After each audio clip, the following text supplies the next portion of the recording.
Nancy. One of the things I'm wondering about is the renewal and its new curriculum. It's about developing competencies through exposure to learning evaluation situations. I thought they were called learning situations. A learning situation and a learning evaluation situation are the same thing. In an LS, the evaluation was implied, but in an LES, the evaluation is explicit. Oh, of course we need to provide evaluation for learning for our students to be successful and as well as evaluate at the end of the course. But the LES allows us to see how well the student is progressing along the process of demonstrating his or her competencies. So how would you describe this process? It's like a spiral that includes LESs. It's an evolving process. But what is an LES for you? An LES is a learning opportunity or experience that allows a student to mobilise knowledge, skills and other resources to meet a particular challenge. A good LES will engage the students in a meaningful task that help develop their competencies. What do you mean by an actual learning opportunity or experience? We all know that as adults we have challenges or problems that we need to solve in our everyday lives. A learning situation is one of them, and the students are expected to do something to meet the challenge or solve the problem that they have been given. So ideally, it should be relevant to the student's life, and I suppose that means it could be a complex situation. And because of that, teachers will have to offer a range of situations to their students? Absolutely. For example, imagine that you're in my English class. My students are invited to express their opinion about a potential use for an open space in their community. Some may want basketball courts, young families may want a child-friendly space, whereas others may want a waste incinerator for all I care.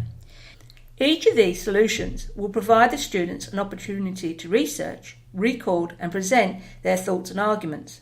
We are not fixed on one particular solution or method to meet the challenge. Are you saying that teachers are not going to teach anymore? Because I think teaching is still going to happen. It's part of my role. I agree with you, but we will have to do other things as well. Definitely, we have to teach and also we have to evaluate for learning. We will also have to encourage our students to reflect on the process of learning. Some call this metacognition, which might mean we get them to think about how they identified the problem and how they went about coming up with a solution to that problem.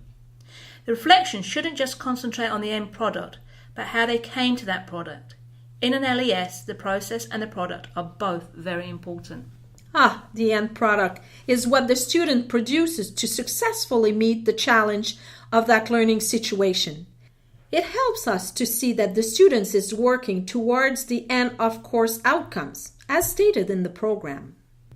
Do you think that there is an end to this process, or is there a fixed number of LES to do? Well, that's an interesting question.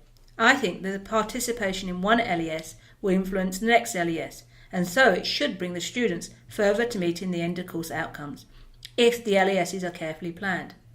The actual number of LESs that individual students need to complete is dependent on that particular student. They're done when they're done. So the students are developing the skills and obtaining the knowledge through learning situations so they can demonstrate their competency. What we are saying is that when the student can demonstrate the competency or competencies, that's when the process ends for that particular course. Really? An LES creates a great learning opportunity for adult students because they put them in a context that they'll find engaging and relevant. Something that could even happen in their individual life while relating to the particular course that they are taking. So, how about you? How do LESs fit into your classroom?